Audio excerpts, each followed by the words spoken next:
بسم اللہ الرحمن الرحیم۔ إلهي أنت ربي ذو الجلال والإكرام۔ ابن عطاش نے حسن بن صباح کو تربیت کے اگلے مرحلے میں ڈال دیا، جس میں اسے قبروں میں مدفون انسانوں کی مختلف ہڈیوں کا استعمال سکھایا جانا تھا۔ ابن عطاش نے اسے پہلی بار آدھی رات کے وقت کہا کہ وہ قبرستان میں جائے اور کوئی ایسی قبر تلاش کرے جو بہت ہی پرانی ہو۔ پرانی قبر کی نشانی کیا ہوگی؟ حسن بن صباح نے پوچھا۔ کوئی ایسی قبر دیکھ جو نیچے کو دھس گئی ہو۔ ابن عطاش نے کہا، تجھے کچھ قبریں ایسی بھی نظر آئیں گی جو پوری طرح نیچے کو دھسی ہوئی ہوں گی اور ان میں مردوں کی ہڈیاں نظر آتی ہوں گی۔ ایسی کسی قبر میں سے ایک کھوپڑی اور کندھے سے کوہنی تک دائیں اور بائیں بازو کی 2 ہڈیاں بھی لانی ہیں۔ حسن بن صباح قبرستان میں چلا گیا۔ وہ جنگ و جدل کا زمانہ تھا، لڑائیاں ہوتی ہی رہتی تھیں، اس لیے قبرستان بہت ہی وسیع و عریض تھے۔ آدھی رات کے وقت چاند پورا تھا۔ حسن بن صباح قبرستان میں دھسی ہوئی قبر تلاش کرنے لگا۔ استاد نے اسے تلوار ساتھ لے جانے کی اجازت دے دی تھی۔ قبرستان کو شہر خاموشاں کہا جاتا ہے، لیکن وہاں عالم یہ تھا کہ زندہ انسانوں کا شہر خاموش تھا اور مرے ہوئے انسانوں کی اس بستی میں کئی ایک آوازیں سنائی دے رہی تھیں۔ علاقہ سرسبز تھا، پیڑ پودے بہت زیادہ تھے، 2-3 الو باری باری بولتے تھے۔ جھینگروں اور مینڈکوں کی آوازیں بھی مسلسل آ رہی تھیں۔ اسے بھاگتے قدموں کی آوازیں سنائی دیں۔ اس نے ڈر کر ادھر ادھر دیکھا۔ ایک بلی بہت تیز بھاگتی آ رہی تھی۔ 2 بھیڑیے اس کے تعاقب میں تھے۔ وہ اس کے قریب سے گزر گئے اور آگے جا کر غائب ہو گئے۔ وہ اپنا دل مضبوط کر کے چل پڑا۔ وہ ہر قبر کو دیکھ رہا تھا۔ اسے دھسی ہوئی کوئی قبر نظر نہیں آ رہی تھی۔ کچھ دور جا کر اسے ایک گڑھا سا نظر آیا جو قبر کی طرح لمبوترا تھا۔ یہ قبر ہی ہو سکتی تھی۔ اس کے ہر طرف قبریں تھیں۔ یہ قبر اس کے مطلب کی تھی۔ قبر کے کنارے پہنچ کر اس نے نیچے دیکھا تو پہلے اس نے ایسی آوازیں سنی جیسے کتے غرایا کرتے ہیں۔ پھر یکلخت قبر میں سے 2 کتے اچھل کر اوپر آئے۔ تب اس نے دیکھا کہ یہ بھیڑیے ہیں۔ اس نے فوراً تلوار نکالی اور زور زور سے گھمانے لگا۔ بھیڑیے سمتیں بدل بدل کر اس پر جھپٹنے کی کوشش کرتے تھے، لیکن اس کی گھومتی ہوئی تلوار بھیڑیوں کو قریب نہیں آنے دے رہی تھی۔ ایک بار وہ اس دھسی ہوئی قبر کے کنارے پر اس طرح چلا گیا کہ اس کی پیٹھ قبر کی طرف تھی۔ بھیڑیوں سے بچنے کے لیے وہ ذرا سا پیچھے ہٹا تو قبر میں جا پڑا۔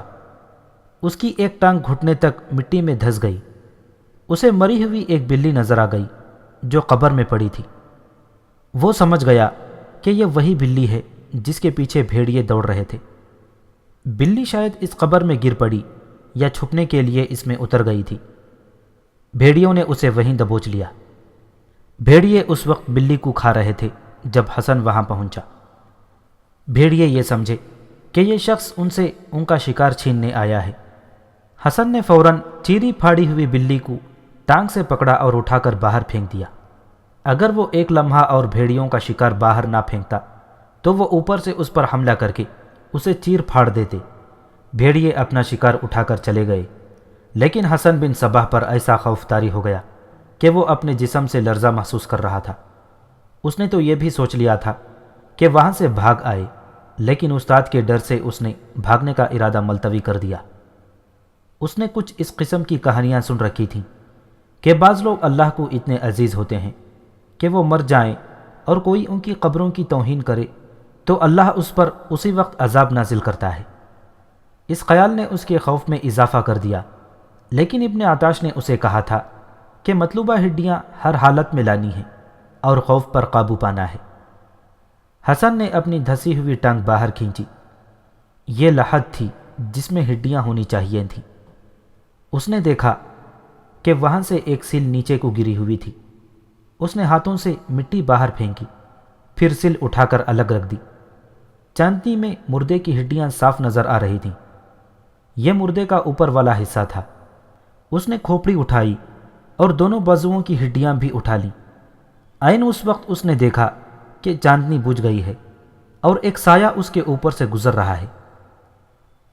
اس نے گھبرا کر اوپر دیکھا، کالی گھٹا آگے کو بڑھ رہی تھی اور رات تاریک ہوتی چلی جا رہی تھی۔ حسن کھوپڑی اور ہڈیاں اٹھا کر تیزی سے قبر سے نکلا۔ اچانک بجلی بڑی زور سے چمکی۔ 2-3 سیکنڈ بعد بجلی کی کڑک سنائی دی، جو اتنی خوفناک تھی کہ حسن بن صباح جیسا دلیر نوجوان بھی سن ہو کے رہ گیا اور اسے اپنے دل کی دھڑکن صاف سنائی دینے لگی۔ اس علاقے میں بارش کا اچانک آ جانا کوئی عجیب چیز نہیں تھی، لیکن حسن کے دل پر یہ خوف سوار ہو گیا کہ یہ کسی برگزیدہ بزرگ کی قبر ہے جس کی توہین پر آسمان اپنی بجلیاں گرانے پر اتر آیا ہے۔ حسن کو پھر وہی خیال آیا کہ یہ کھوپڑی اور دونوں ہڈیاں لحد میں واپس رکھ دے، لیکن اسے اپنے استاد کی یہ بات بھی یاد آ گئی کہ اگر تو ڈر گیا یا ویسے ہی ناکام لوٹا تو پھر یہ علم سیکھنے کے لیے نہ جانے کتنے سال درکار ہوں گے۔ اس نے بڑی مشکل سے اپنا حوصلہ مضبوط کیا اور وہاں سے چل پڑا۔ اچانک موسلا دھار بارش شروع ہو گئی۔ بارش کے قطرے کنکریوں کی طرح جسم کو لگتے تھے۔ وہ دوڑ پڑا۔ ایک جگہ اس نے سامنے دیکھا تو اسے 3-4 قدم دور ایک آدمی کھڑا نظر آیا جس کے قد و خال صاف نظر نہیں آتے تھے۔ وہ دھندلا سا سایہ تھا جو سیدھا کھڑا تھا۔ اس کا قد اتنا لمبا تھا کہ عام انسان سے زیادہ تھا۔ اس نے دونوں بازو کندھوں کی سیدھ میں دائیں بائیں پھیلا رکھے تھے، جیسے حسن کو آگے بڑھنے سے روک رہا ہو۔ اس کا سر گول نہیں تھا بلکہ لمبوترا تھا۔ وہ بالکل خاموش تھا۔ حسن رک گیا۔ دل پر خوف کی گرفت ایسی جیسے ایک مضبوط ہاتھ اس کے دل سے خون کا آخری قطرہ بھی نچوڑنے کے لیے شکنجے کی طرح دباتا جا رہا ہو۔ اس نے فیصلہ کر لیا کہ کھوپڑی اس خوفناک آدمی کے قدموں میں رکھ دے گا۔ بجلی بار بار چمکتی اور کڑکتی تھی۔ اس چمک سے حسن کی آنکھیں خیرہ ہو جاتی تھیں۔ بارش بڑی ہی تیز تھی۔ یوں پتہ چلتا تھا جیسے یہ غیر معمولی طور پر لمبا تڑنگا انسان اوپر نیچے اور دائیں بائیں حرکت کر رہا ہو۔ پھر ایک بار اسے یوں لگا جیسے یہ آدمی آگے بڑھ رہا ہو۔ اچانک حسن کی مردانگی بیدار ہو گئی۔ یہ شاید موت سے بچنے کی آخری کوشش تھی۔ اس نے تلوار نکالی اور بڑی ہی تیزی سے آگے بڑھ کر تلوار اس آدمی کے پیٹ میں گھونپی۔ اسے امید تھی کہ جس طاقت سے اس نے یہ وار کیا ہے، تلوار اس پر اسرار آدمی کے پیٹ میں سے گزر کر پیٹھ کی طرف سے نکل جائے گی، لیکن تلوار کی نوک بھی پیٹ میں نہ گئی۔ حسن نے بجلی کی سی تیزی سے تلوار پیچھے کھینچی اور اس طرح تلوار پہلو کی طرف چلائی جس طرح تلوار کا وار کیا جاتا ہے، لیکن اس کے اپنے ہاتھ کو بڑی زور سے جھٹکا لگا اور تلوار پیچھے کو آ گئی۔ اس آدمی کے بازو پھیلے رہے۔ حسن اس سے 1-2 قدم دور ہی تھا۔ اب جو بجلی چمکی تو حسن نے آگے بڑھ کر اس کو ہاتھ لگایا۔ تب اسے پتا چلا کہ یہ ایک ٹنڈ منڈ درخت ہے جو خشک ہو چکا ہے اور اس کے ٹوٹے ہوئے 2 ٹہن دائیں اور بائیں پھیلے ہوئے ہیں۔ حسن کھوپڑی اور بازوؤں کی ہڈیوں کو مضبوطی سے پکڑے دوڑ پڑا۔ قبرستان سے نکلتے نکلتے وہ 2-3 بار پھسل کر گرا اور جب قبرستان سے نکل آیا تو ذرا آرام سے چلنے لگا۔ عبد الملک بن عطاش نے اسے کہا تھا کہ وہ گھر میں اس کا منتظر ہوگا، خواہ ساری رات گزر جائے۔ حسن اس کے گھر پہنچا تو وہ جاگ رہا تھا۔ حسن کے کپڑوں سے پانی بہہ رہا تھا، گھٹنوں تک کیچڑ تھا۔ کچھ تو وہ بارش کی وجہ سے کانپ رہا تھا اور کچھ خوف سے۔ اس نے کھوپڑی اور ہڈیاں ابن عطاش کے آگے رکھ دیں۔ ابن عطاش نے اسے شاباش دی، پھر اس کے کپڑے تبدیل کرائے اور پوچھا کہ وہ ڈرا تو نہیں۔ میں بتا نہیں سکتا کہ میں کتنا زیادہ ڈر گیا تھا، حسن بن صباح نے جواب دیا۔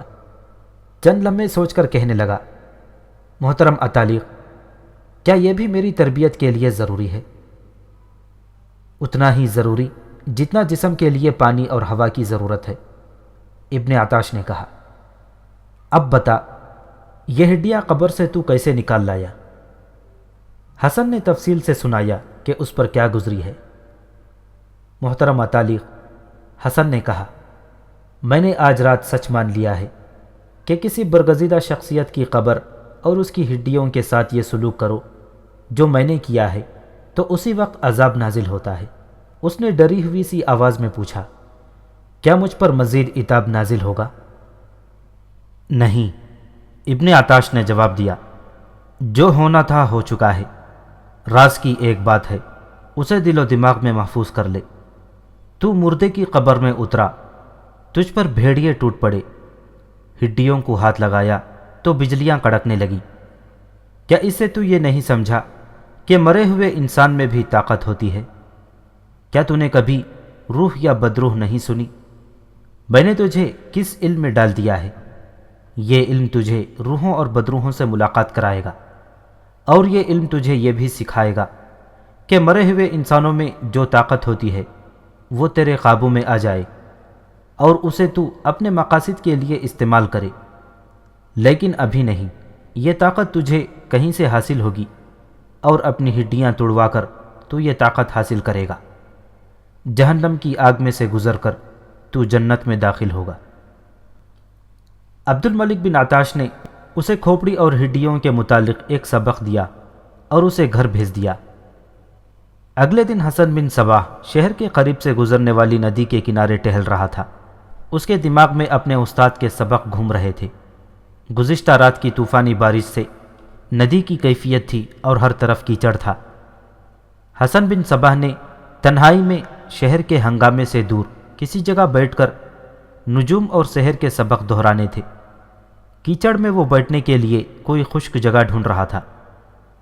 کچھ دور جا کر اسے اتنا بڑا پتھر نظر آ گیا جس پر وہ آسانی سے بیٹھ سکتا تھا۔ وہ افق سے ابھرتے ہوئے سورج کی طرف منہ کر کے بیٹھ گیا، آنکھیں بند کر لیں اور لمبے لمبے سانس لینے لگا۔ زیادہ دیر نہیں گزری تھی کہ اس نے آہستہ آہستہ آنکھیں کھولیں۔ اس کے سامنے سورج ہونا چاہیے تھا، لیکن سورج نہیں تھا۔ اس کے بجائے ایک رنگدار کپڑا تھا جو اس کے اور سورج کے درمیان آ گیا۔ حسن سن سا ہو گیا۔ اس نے ڈرتے ڈرتے اور بہت ہی آہستہ آہستہ نظریں اوپر اٹھائیں۔ اسے ایک بڑا ہی حسین نسوانی چہرہ نظر آیا۔ یہ ایک نوخیز لڑکی کا چہرہ تھا۔ ہونٹوں پر ادھ کیلی کلی جیسی مسکراہٹ تھی۔ لڑکی اس سے صرف ایک قدم دور کھڑی تھی۔ حسن ذہن پر زور دے کر یاد کرنے کی کوشش کرنے لگا کہ یہ چہرہ پہلے بھی کہیں دیکھا ہے، کہاں دیکھا ہے۔ اسے یہ خیال بھی آیا کہ یہ سحر کا کرشمہ ہوگا۔ پہچاننے کی کوشش کر رہے ہو؟ لڑکی کی آواز میں ترنم تھا۔ حسن بن صباح نے سر کو ہلایا کہ ہاں، وہ پہچاننے کی کوشش کر رہا ہے۔ اتنی دیر تمہارے سامنے برہنہ بیٹھی رہی تھی، لڑکی نے مسکراتے ہوئے کہا۔ اوہ، حسن کو یاد آ گیا، تم وہ ہو؟ ایک بات بتاؤ، کیا تم حقیقت ہو یا میرے استاد کا تخلیق کیا ہوا تصور ہو جو اس نے حقیقی روپ میں میرے ذہن میں ڈال دیا ہے؟ لو، دیکھ لو، لڑکی نے اپنے دونوں ہاتھ حسن کے آگے کر کے کہا۔ میرے ہاتھ اپنے ہاتھ میں لے کر محسوس کرو کہ میں تصور ہوں یا جیتی جاگتی ایک لڑکی ہوں۔ حسن نے اس کے ہاتھ اپنے ہاتھوں پر لے کر دبائے، ان کی حرارت محسوس کی، ان کا گداز محسوس کیا۔ تم کون ہو؟ حسن نے جھنجلا کر پوچھا۔ کیا ہو تم؟ اگر تم حقیقت میں لڑکی ہی ہو تو کس کی بیٹی ہو؟ تم آبر باختہ لڑکی ہو جو برہنہ ایک نوجوان مرد کے سامنے بند کمرے میں بیٹھی رہی ہو۔ میری آبرو محفوظ ہے، لڑکی نے کہا۔ اگر میں ایسی ہوتی جیسی تم کہہ رہے ہو تو عبد الملک ابن عطاش جیسا درویش مجھ سے منہ نہ لگاتا۔ میں کنواری ہوں حسن، میری طرف بہت سے ہاتھ بڑھے ہیں، مجھ پر 2 جاگیرداروں کے بھی ہاتھ لپکے ہیں، میں کسی کے ہاتھ نہیں آئی۔ تم کس کی بیٹی ہو؟ حسن نے پوچھا۔ میرا باپ گڈریا ہے، اس نے ایک طرف اشارہ کر کے کہا۔ وہ دیکھو میری بکریاں۔ حسن نے گردن گھما کر بکریاں دیکھ لیں، لیکن اس کی دلچسپی لڑکی کے ساتھ تھی۔ تم میرے سامنے برہنہ کس طرح بیٹھ گئی تھی؟ حسن بن صباح نے پوچھا۔ اس برگزیدہ آدمی نے حکم دیا تھا جسے ہم پیر و مرشد مانتے ہیں، لڑکی نے جواب دیا۔ میں ان کے حکم کو ٹال نہیں سکتی تھی۔ انہوں نے مجھے بتایا تھا کہ یہ آدمی تجھ پر ہاتھ ڈالے تو مجھے آواز دینا۔ انہوں نے یہ بھی بتایا تھا کہ وہ کیواڑ کے چھوٹے سے سوراخ سے دیکھتے رہیں گے۔ کیا اب بھی تم میرا امتحان لینے آئی ہو؟ حسن نے پوچھا۔ نہیں، لڑکی نے جواب دیا، اب اپنے دل کے کہنے پر آئی ہوں، تمہارے لیے آئی ہوں، اور میں تمہیں یہ بھی بتا دوں کہ میں تمہارے ساتھ جسموں کا لین دین کرنے نہیں آئی۔ اگر تم قبول کر لو تو اپنے دل میں جگہ دے دو، پھر ہم ساری عمر کا ساتھ نبھائیں گے۔ تم تو بولتے ہی نہیں، کچھ کہو نا۔ لڑکی کا حسن ایسا تھا کہ حسن بن صباح جیسے کردار کا نوجوان کہہ نہیں پایا کہ وہ اسے اپنے دل میں جگہ نہیں دے گا، لیکن اس کے دل پر اس کے استاد عبد الملک بن عطاش کا قبضہ تھا۔ وہ محسوس کر رہا تھا کہ اس کا دل اپنے اختیار میں نہیں۔ اس کے ساتھ ہی اسے یہ ڈر تھا کہ یہ بھی امتحان ہے۔ اس نے اس امتحان میں پورا اترنے کا تہیہ کر لیا۔ وہ پتھر پر بیٹھا تھا، لڑکی زمین پر بیٹھ گئی اور ہاتھ اس کے زانوں پر رکھ دیے۔ پھر اس نے اپنی تھوڑی بھی اس کے ایک زانوں پر رکھ دی۔ لڑکی کے سر پر سیاہ چادر تھی، اس میں اس کا گورا چہرہ اور ایک گال پر لہراتے 2-3 بال جو ریشم کے تاروں جیسے تھے۔ حسن جیسے نوجوان کو اس لڑکی کے قدموں میں بٹھا سکتے تھے۔ تمہارا نام؟ حسن نے پوچھا۔ فراح، لڑکی نے جواب دیا۔ نام تو فرحت ہے، گھر والے فراح کہتے ہیں، سہیلیاں فرحی کہتی ہیں، تم بھی فرحی کہو تو مجھے اچھا لگے گا۔ ایک بات بتاؤ، حسن نے پوچھا، تمہیں مجھ میں کیا خوبی نظر آئی کہ جاگیرداروں کو ٹھکرا کر تم میرے پاس چلی آئی ہو؟ یہ میرے دل کا معاملہ ہے، لڑکی نے کہا۔ جاگیرداروں نے تو میرے باپ کو دولت پیش کی تھی۔ میرا باپ ہے تو گڈریا، لیکن عزت اور غیرت والا ہے۔ ایک بات اور بھی ہے، میرے باپ نے امام سے بات کی تھی۔ امام کون؟ وہ جو تمہارے استاد ہیں، لڑکی نے جواب دیا، عبد الملک بن عطاش۔ انہوں نے کہا تھا کہ اس لڑکی کو ضائع نہ کر دینا اور دولت کی چمک سے اندھے ہو کر اس کا ہاتھ کسی امیر کبیر کے ہاتھ میں نہ دینا۔ اس لڑکی کی زندگی کا راستہ کوئی اور ہے۔ میں امام کے گھر جاتی رہتی ہوں۔ انہوں نے مجھے کہا کہ اپنی عصمت کو پاک رکھنا اور اپنا جسم صرف اپنے خاوند کو پیش کرنا۔ میں تمہیں اپنا خاوند بنانا چاہتی ہوں۔ میں نے پوچھا تھا کہ تم نے مجھ میں کیا خوبی دیکھی ہے؟ میں نے کہا تھا کہ یہ میرے دل کا معاملہ ہے، لڑکی نے جواب دیا۔ تم میں وہ مردانگی ہے جو مجھے اچھی لگی۔ میں اتنی دیر تمہارے سامنے برہنہ بیٹھی رہی اور تم نے میری طرف دیکھا تک نہیں۔ اس کا مطلب یہ ہے کہ تم بڑے مضبوط مرد ہو اور دلوں کی محبت کا مطلب سمجھتے ہو۔ فرحی معصوم سی لڑکی تھی اور ایک گڈریے کی بیٹی تھی۔ وہ عالم اور فلسفی نہیں تھی کہ تجزیہ کر کے بتا سکتی کہ یہ حسن کی محبت میں کیوں گرفتار ہوئی ہے۔ اس نے ایسے انداز سے حسن کو اپنی محبت و وفا کا یقین دلایا کہ حسن نے اس کی محبت کو قبول کر لیا۔ فرحی، حسن نے کہا، تم میرے دل پر غالب آ گئی ہو، لیکن میں اپنے بزرگ استاد سے اجازت لے کر تمہیں جواب دوں گا۔ کل یہاں آؤ گے؟ فرحی نے پوچھا۔ آ جاؤں گا، حسن نے جواب دیا۔ فرحی چلی گئی۔ ابو مسلم رازی رے کا حاکم تھا۔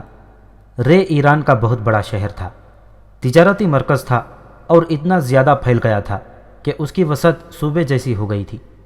اتنے وسیع و عریض شہر کے لیے بڑے ہی دانشمند اور قابل حاکم کی ضرورت تھی۔ ابو مسلم رازی میں یہ تمام صلاحیتیں موجود تھیں۔ بعض تاریخوں میں اسے رے کا سلطان لکھا گیا ہے۔ یہ صحیح نہیں، البتہ یہ صحیح ہے کہ اسے تقریباً سلطان کے اختیارات حاصل تھے، یعنی وہ سلطان سے اجازت لیے بغیر انتہائی اہم فیصلے کر سکتا تھا۔ کٹر اہل سنت والجماعت تھا۔ داستان کو یہ بتانا ضروری سمجھتا ہے کہ حسن بن صباح کی زندگی بڑی ہی پر اسرار تھی۔ جنت بنانے تک اس کی زیادہ تر سرگرمیاں زمین دوز رہی ہیں۔ وہ کس طرح ایسی شخصیت بنا کہ اس کے پیروکاروں کا حلقہ پھیلتا ہی چلا گیا؟ یہ ایسا سوال ہے جس کا جواب قلم بند کرنا آسان نہیں۔ یہ اس کی پس پردہ جد و جہد تھی جس میں مورخوں میں اختلاف پایا جاتا ہے۔ مثلاً کسی واقعے میں بعض نے لکھا ہے کہ اس وقت حسن کی عمر اتنی تھی، لیکن بعض نے کچھ اور ہی عمر لکھی۔ بعض شخصیات اور کردار کے ناموں میں بھی اختلاف پایا جاتا ہے۔ ہماری تاریخ کا یہ پہلو بھی قابل غور ہے کہ اسلام میں فرقہ بندی جڑ پکڑ چکی تھی۔ تاریخ ہر فرقے کے تاریخ نویسیوں نے لکھی، جس سے تاریخ کے ساتھ یہ زیادتی ہوئی کہ لکھنے والوں نے اپنے اپنے فرقے کے نظریات، مفادات اور تعصبات کو سامنے رکھا اور واقعات کو مسخ کر ڈالا۔ جب ایک ہی واقعہ مختلف تاریخوں میں مختلف شکلوں میں نظر آتا ہے تو ہمیں تمام تر پس منظر کو غور سے دیکھ کر فیصلہ کرنا پڑتا ہے کہ اصل واقعہ کیا تھا۔ یہ امر کتنا افسوسناک ہے کہ مسلمانوں نے فرقوں میں تقسیم ہو کر اپنی تاریخ کو بھی فرقوں میں تقسیم کر دیا ہے۔ رات کا پہلا پہر تھا۔ حسن بن صباح اپنے استاد عبد الملک بن عطاش کے ہاں بیٹھا تھا اور اسے سنا رہا تھا کہ فرحی اسے ملی تھی اور اس نے کیا کہا تھا۔ ایسی ہی ایک لڑکی نے تیری زندگی میں داخل ہونا تھا، ابن عطاش نے کہا، لیکن ابھی تیری شادی نہیں ہوگی۔ اس نے کہہ دیا ہے کہ وہ تجھے چاہتی ہے تو وہ تجھے ہی چاہتی رہے گی۔ کوئی اس کے آگے دولت کے ڈھیر لگا دے گا تو وہ قبول نہیں کرے گی، وہ ہمیشہ تمہاری رہے گی۔ لیکن محترم اتالیق، حسن نے کہا، کوئی شاہی جاگیردار اسے اغوا نہ کرا لے۔ نہیں، ابن عطاش نے کہا، اسے کوئی ہاتھ بھی نہیں لگا سکتا۔ میں نے اس کے گرد حصار کھینچ دیا ہے۔ کوئی شخص کتنا ہی جابر اور کتنا ہی بڑا حاکم کیوں نہ ہو، فرحی کو بری نیت سے پھانسنے کی کوشش کرے گا تو منہ کی کھائے گا۔ میں تو سمجھا تھا کہ آپ نے میرا امتحان لینے کے لیے اسے میرے پاس بھیجا ہے۔ نہیں، ابن عطاش نے کہا، یہ کوئی امتحان نہیں تھا، لیکن یہ بات دماغ میں رکھ لے حسن، خوبصورت عورت مرد کے لیے بہت بڑا امتحان ہوتی ہے۔ میں تجھے یہ سبق دے چکا ہوں۔ فرحی جیسی حسین لڑکی تجھ پر اپنا نشہ طاری کر کے تیری کھال بھی اتار سکتی ہے۔ آگے چل کر میں تجھے بتاؤں گا کہ دوسروں کو پھانسنے کے لیے عورت کو جال میں دانے کے برابر کس طرح استعمال کیا جاتا ہے۔ تو کیا میں فرحی سے مل سکتا ہوں؟ ہاں، ابن عطاش نے جواب دیا، تو اسے مل سکتا ہے، تو اس کے ساتھ پیار محبت کی باتیں کر سکتا ہے، اور تیرا امتحان ہوگا کہ تو گناہ سے دامن بچا کر رکھنے کے قابل ہو جائے۔ کیا آپ مجھے پارسا بنائیں گے؟ نہیں، ابن عطاش نے کہا، ابھی ایسے سوال مت پوچھ، میں ابھی تجھے اندر اور باہر سے مضبوط کر رہا ہوں۔ اب اپنے گھر چلا جا۔ میں تجھے پھر کہتا ہوں کہ کسی کو نہیں بتانا کہ میں تجھے کیسی تعلیم اور کیسی تربیت دے رہا ہوں۔ میں آج تجھے کوئی اور سبق نہیں دوں گا۔ کچھ لوگ آ رہے ہیں۔ حسن بن صباح اپنے استاد کے گھر سے نکل رہا تھا کہ 4 آدمی حویلی میں داخل ہوئے۔ عبد الملک بن عطاش انہی آدمیوں کے انتظار میں تھا۔ کیا یہی وہ لڑکا ہے جسے آپ تیار کر رہے ہیں؟ ایک آدمی نے پوچھا۔ ہم نے اسے باہر نکلتے دیکھا ہے۔ ہاں، ابن عطاش نے جواب دیا، یہی ہے۔ کیا یہ ہمارے محاذ اور مقصد کے لیے تیار ہو جائے گا؟ اسی آدمی نے پوچھا۔ پوری امید ہے، ابن عطاش نے جواب دیا۔ میں نے تمہیں پہلے بتایا ہے کہ اس نوجوان میں جس کا نام حسن بن صباح ہے، میں نے ایسے جوہر دیکھے ہیں جو شاذ و نادر ہی کسی آدمی میں پائے جاتے ہیں۔ ایسی صلاحیتوں اور ایسے اوصاف والا انسان اللہ کا برگزیدہ اور لوگوں کا مرشد بنتا ہے یا مجسم ابلیس بن جاتا ہے۔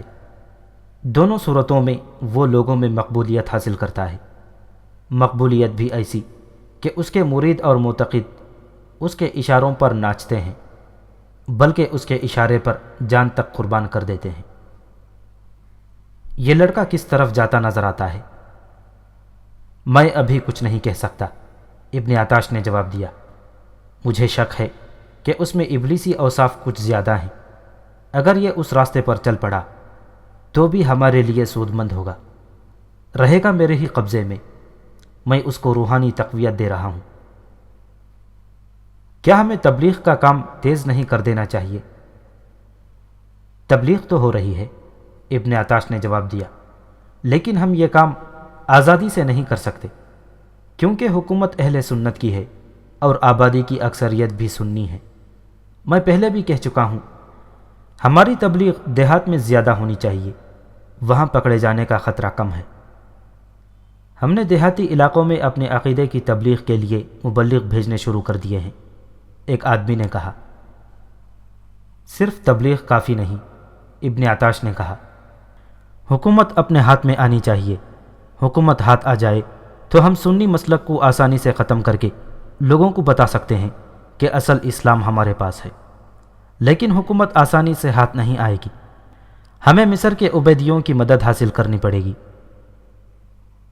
میں ایک شک میں پڑ گیا ہوں، ایک اور بولا، مصر کے حکمران تو عبیدی ہی ہیں، لیکن سنا ہے وہ باطنی ہیں۔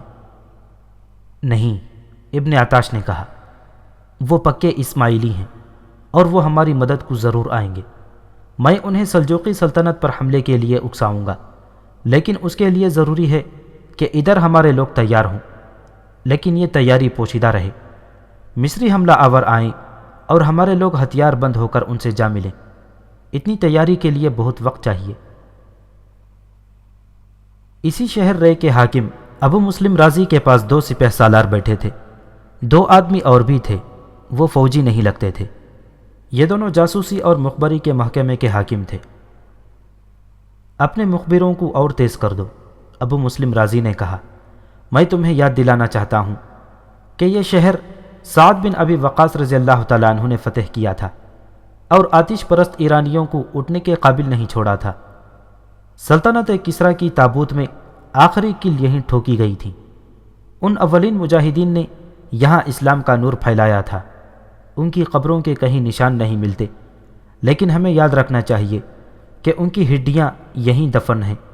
جنہوں نے اللہ کی راہ میں جانیں قربان کی تھیں، ان کی روحیں یہی ہیں، ہمیں دیکھ رہی ہیں اور یقیناً بے چین ہوں گی کہ امت رسول اللہ صلی اللہ علیہ وسلم کو کیا ہو گیا ہے کہ فرقوں میں بڑھ گئی ہے۔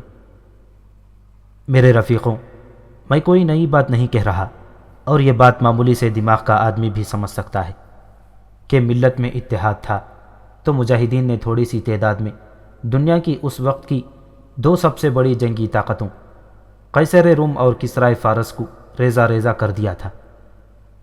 مگر آج وہی ملت فرقوں میں بٹ کر خانہ جنگی کے خطرے میں آ پڑی ہے۔ اس کا فائدہ اسلام اور سلطنت اسلامیہ کے دشمنوں کو پہنچے گا۔ ہمیں مصر کی طرف سے چوکنا رہنا چاہیے، جاسوسی نظام کے ایک حاکم نے کہا۔ وہاں کے حکمران اسماعیلی کہلاتے ہیں، لیکن ہماری اطلاع یہ ہے کہ وہ فرقہ باطنیہ سے تعلق رکھتے ہیں اور اسماعیلیوں کو بدنام کر رہے ہیں۔ خطرہ یہ ہے کہ وہ اسماعیلیوں کو دھوکے میں اپنے ساتھ ملا کر ہم پر حملہ کر سکتے ہیں۔ ہاں، ابو مسلم رازی نے کہا، آپ کے جاسوسوں کی تمام اطلاعات میرے سامنے ہیں۔ مصر میں اپنے جاسوس کا موجود رہنا بھی ضروری ہے، اور یہاں اس شہر کے ہر گھر اور ہر فرد پر نظر رکھیں، اسلام کی وحدت کو پیش نظر رکھیں، قرآن کے اس فرمان کو اپنی حکومت کا بنیادی اصول بنائیں کہ امت رسول اللہ صلی اللہ علیہ وسلم ایک جماعت ہے۔ محمد صلی اللہ علیہ وسلم آخری نبی تھے، آپ کے بعد نبوت کا سلسلہ ختم ہو گیا۔ یہ فرقے بعد میں پیدا ہوئے اور ہوتے چلے جا رہے ہیں۔ یہ نبیوں نے نہیں، عام قسم کے انسانوں نے بنائے ہیں، اور یہ اس اسلام کے منافی ہے جس کے ہم پیروکار ہیں۔ اصل اسلام وہ ہے جو اللہ کے آخری رسول اللہ صلی اللہ علیہ وسلم چھوڑ گئے تھے۔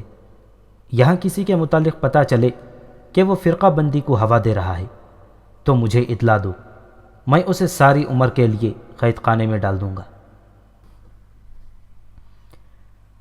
وقت گزرتا چلا گیا۔ عبد الملک ابن عطاش نے حسن بن صباح کی تربیت جاری رکھی۔ حسن بھی بڑا خوبصورت جوان نکلا۔ عیاری اور فریب کارانہ اداکاری میں تو اس نے مہارت حاصل کر لی۔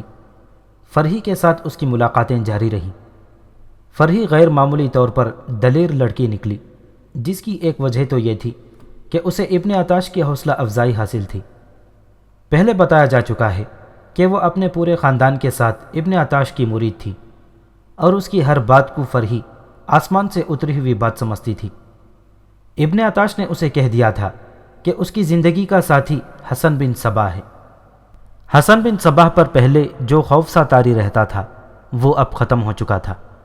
اسے ابن عطاش نے کئی بار آدھی رات کے وقت قبرستان میں بھیجا تھا۔ ہر بار وہ حسن کو مردے کی کوئی نہ کوئی ہڈی لانے کو کہتا تھا یا قبرستان میں بیٹھ کر کوئی عمل کرنا ہوتا تھا۔ ایک رات حسن قبرستان میں دو پرانی قبروں کے درمیان بیٹھا کوئی عمل کر رہا تھا۔ اس رات بھی چاند پورا تھا۔ وہ اپنے عمل میں محو تھا کہ اس کے قریب سی سی کی آواز سنائی دی۔ اس نے ذہن کو ایک مقام پر کرنے اور دنیا سے لا تعلق ہو جانے کی اس قدر مہارت حاصل کر لی تھی کہ اسے جیسے یہ آواز سنائی ہی نہ دی ہو۔ اس نے آنکھیں بند کر رکھی تھیں۔ اس نے اپنے عمل کے مطابق آنکھیں کھولی تو وہ چونک پڑا۔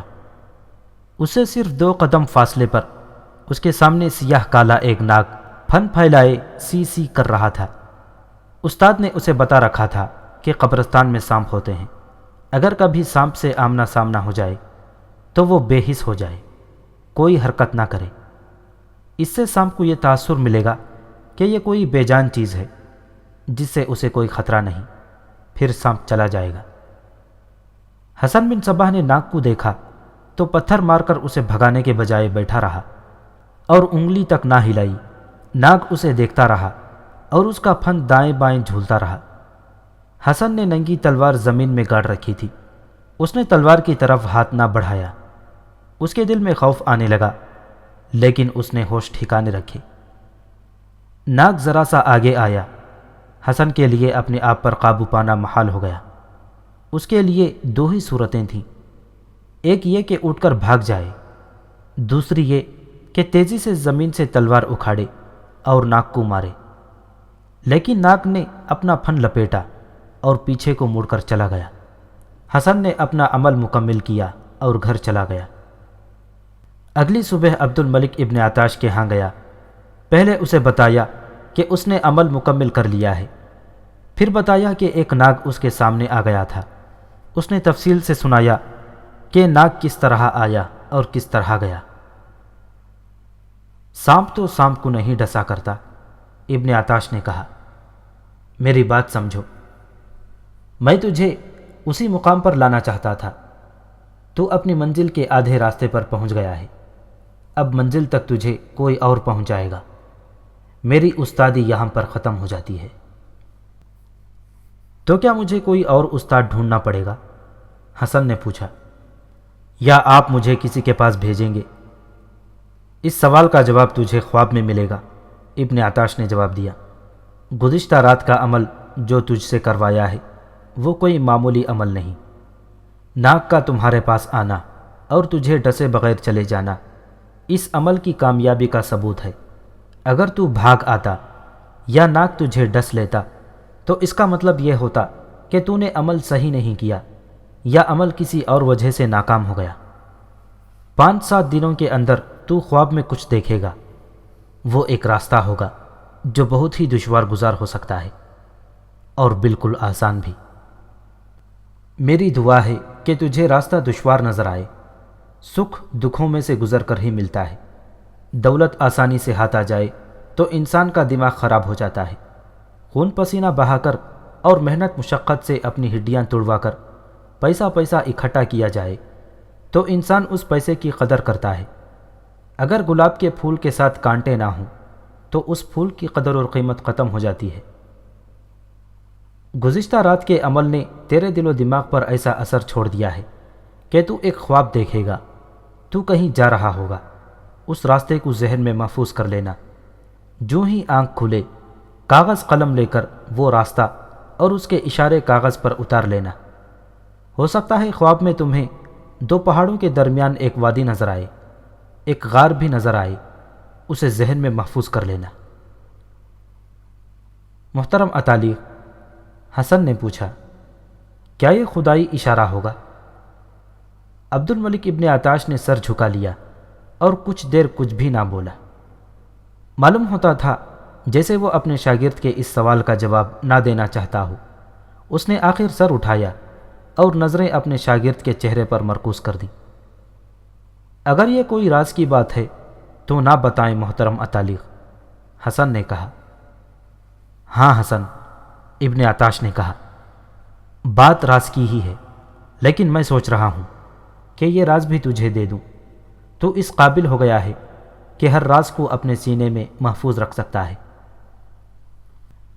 میں نے آج تک جو تجھے سبق دیے ہیں اور جو عمل کرائے ہیں، اور گزشتہ رات کا جو عمل تھا، یہ خدائی عمل نہیں، یہ ابلیسی علم ہے۔ اس سے تجھے پریشان نہیں ہونا چاہیے۔ کیا تو اپنے آپ میں روحانی سکون محسوس نہیں کر رہا؟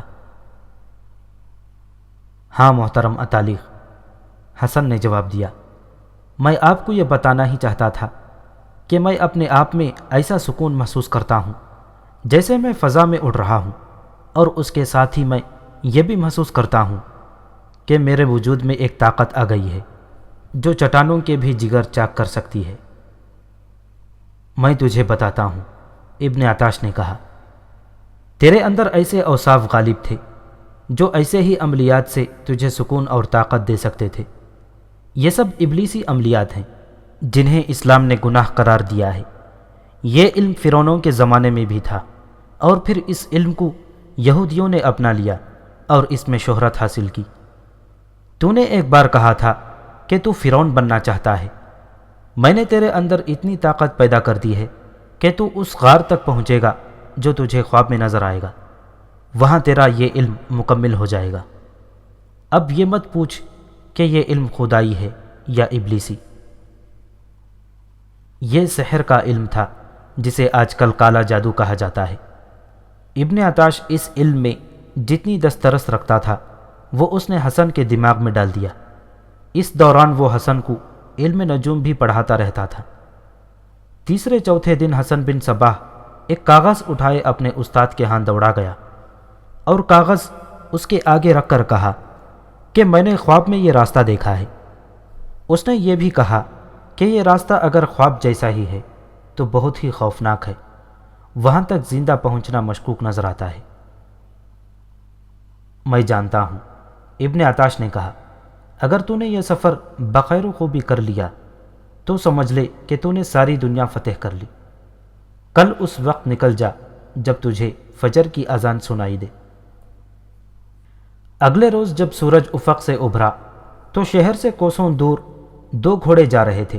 ایک پر حسن بن صباح سوار تھا اور دوسرے گھوڑے پر فرحی سوار تھی۔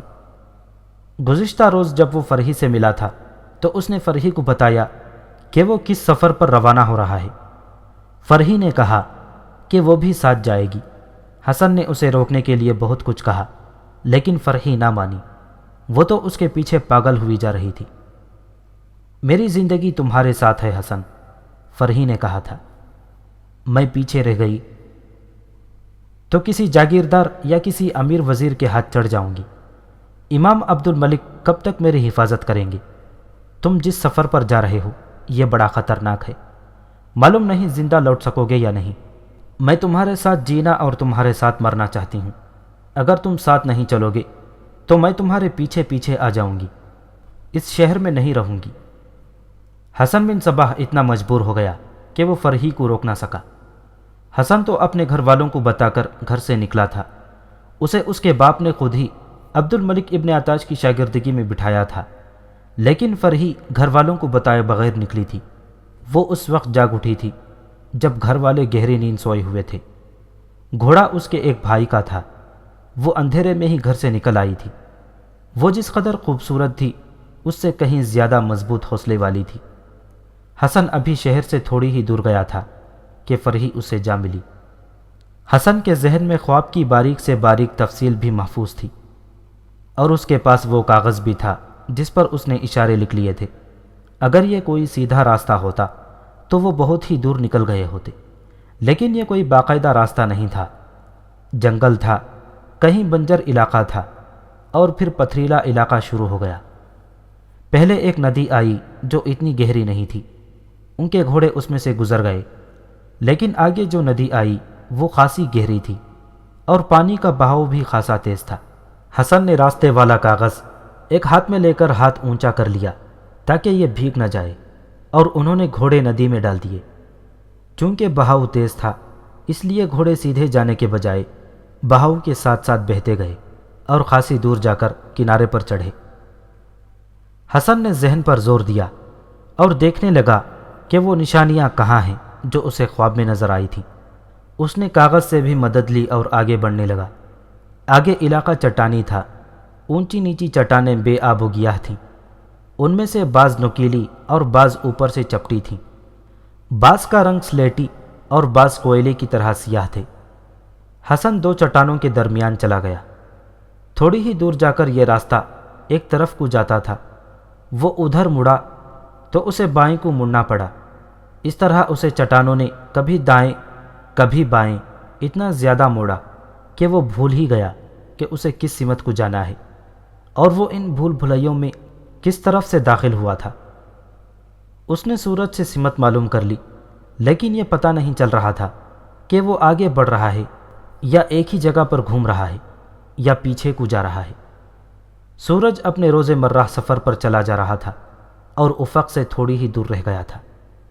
حسن پریشان ہو گیا، اسے شام گہری ہونے سے پہلے پہلے وہاں سے نکلنا تھا۔ اس نے گھوڑے کی رفتار اور تیز کر لی۔ معلوم ہوتا ہے تم خواب والا راستہ بھول گئے ہو، فرحی نے کہا۔